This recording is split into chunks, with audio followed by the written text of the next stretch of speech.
Hi everyone, I'm Margie O'Brien with this Capital Spotlight. During the time of a divorce, it may be the last thing on your mind, but it also might be the first thing in your heart, and that is a pet. Representative Charlene Lima is joining us. You actually have legislation about this. Hi, Margie. Thanks for having me. Yes, pet custody is becoming a big problem nationally. 50% of American couples end up in divorce, and of American couples, 62% have at least one pet. And since from 2009 to 2014, pet custody cases have grown by over 27%. So it's becoming a major problem, problem nationally. So my legislation would ask the court to consider the pet by putting in standards that they could go by when they're deciding pet custody cases. So this is because the pet can't speak for themselves, and to choose mom or dad, they have to have a judge weigh in. What would the standards be? One of the standards would be, a couple, there's about 7 or 8 who own the pet prior to the marriage. Where are the children going in the divorce? Who is the primary caretaker of the pet? Who takes the pet to the vet? Who walks the pet? Who feeds the pet? Those are the type of things that need to be taken into consideration when they're making this decision.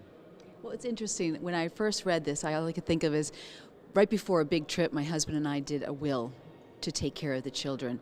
And just prior to getting on the plane, I forgot about our dog. So I called the lawyer and I said, I know you're going to think I sound foolish. And she said, Margie, I do estates just for dogs. So it is important, and you want to make sure that the animal ends up in the right place. And that's the key.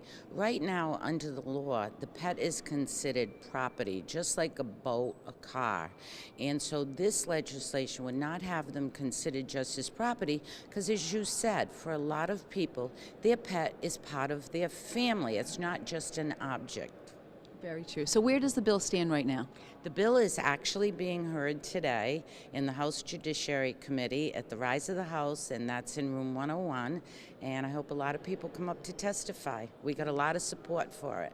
Well, I know a lot of people care. Near and dear to their hearts are their animals first. And Rhode Island would be only the second state in the country to pass this, and as you probably know, Rhode Island ranked 5th as far as caring for pet legislation.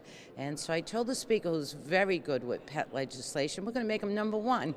All right, thank you very much. Representative Charlene Lima joining us with this Capital Spotlight. I'm Margie O'Brien for Capital TV.